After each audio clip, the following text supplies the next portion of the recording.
before I kick off this video on Splatoon 4, I just have to say that Splatoon 4 kind of reminds me of Marvel's Moon Girl and Devil Dinosaur, which I know is TVY7, but just think about it. Every final boss, you're putting on some super fantastic theme music in order to fight them, which is really cool, and that's kind of how Moon Girl does her battles.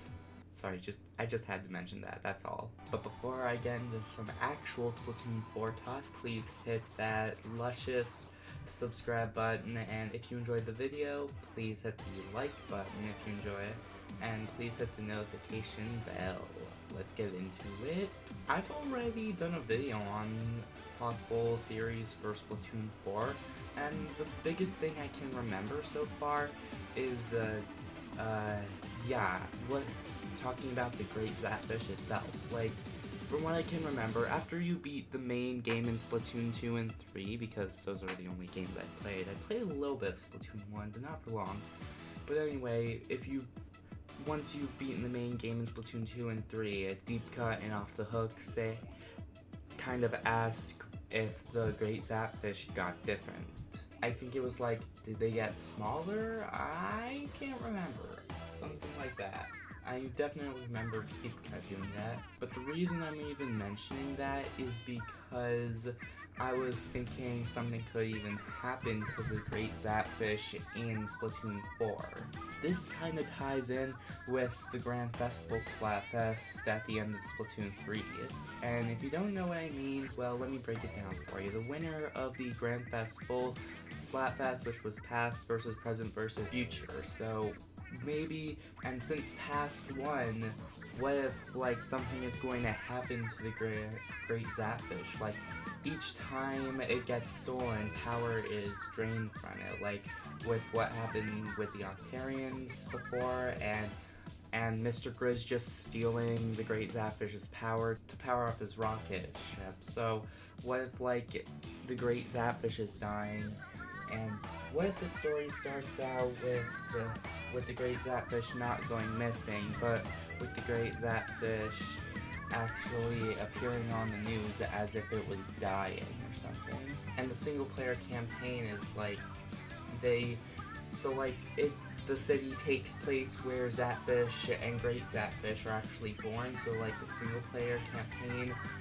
is when they're in a certain canyon or somewhere, of which they need to find a brand new Great Zapfish in order to power up Inkopolis and Splatsville and whatever this new city is going to be called. And not only that, what if they took like a traditional style of clothing, like old is the new. I think that the latest trends being old style clothing from like Japan would be a very good trend, and maybe the Squid Sisters aren't even a part of the main campaign. What if they're dedicated to like future DLC single player campaigns with Off the Hook, and maybe Deep Cut is running the Squid Beat Splatoon while their boss Marie is somewhere else. And what if it was structured sort of similar to how Side Order is, being a roguelike game where you need to climb 30 floors and beat the final boss at the end? But who would even be the final boss? Maybe what if the final boss was the Great Zapfish itself, the new Great Zapfish itself that they're trying to take back to Inkopolis or Splatsville or wherever the new city is taking place in, and then once they finally defeat it, the Great Zapfish is unconscious and they use it to power up Inkopolis or Splatsville or something. I don't know how they treated the last Great Zapfish, but what if like this one's more feisty? I don't know, just trying to get more ideas. I'm not the smartest person alive. And what if the enemies were the new pop idol stars in town like it was Deep Cut in Splatoon 3? I don't know who these new idol stars could even be called. I mean, we got the Squid Sisters, we got Off the Hook, we got Deep Cut.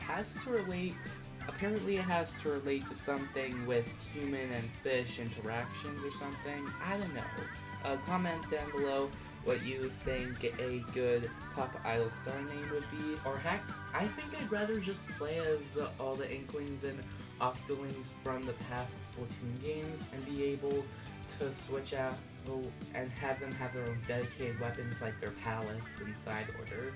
I think them finally getting their agent numbers in order would be brilliant.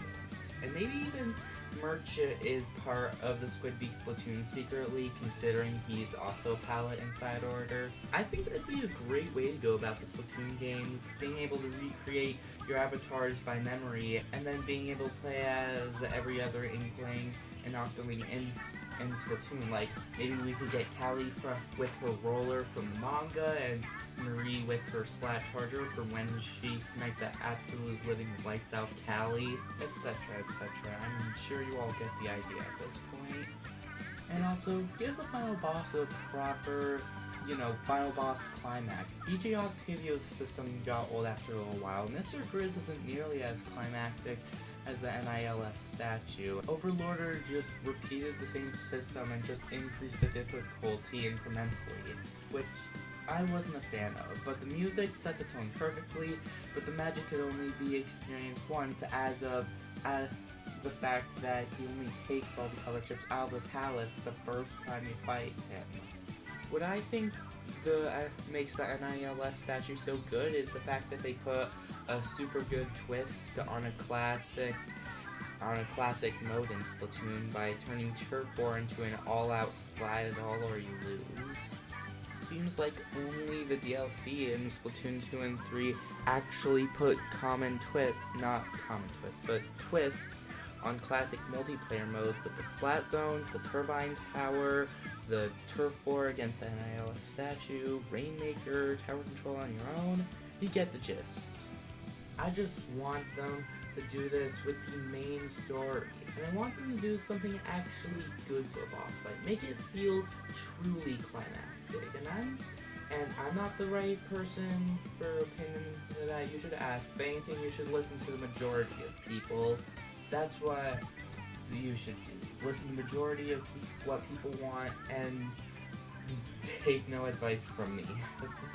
Heck, what if it even takes place after Hellfish has completely dried out and is now dead? That'd be crazy. Like, what if in the announcement, Captain Cuttlefish is announced dead? That'd be crazy. And then, kind of similar to how Callie was announced to be missing. Although, I can't think of anything else gameplay-wise beyond that, because I'm me, and so type in the comments what you would like to see for gameplay and story and stuff like that. But thanks so much for watching. Everybody, please hit the like button if you enjoyed the video. Please hit the subscribe button. Please hit the notification bell. And do all that stuff. I appreciate it. Check out my Discord and my podcast. Check out my merch, link in the description. And I'll see you all next time. Later.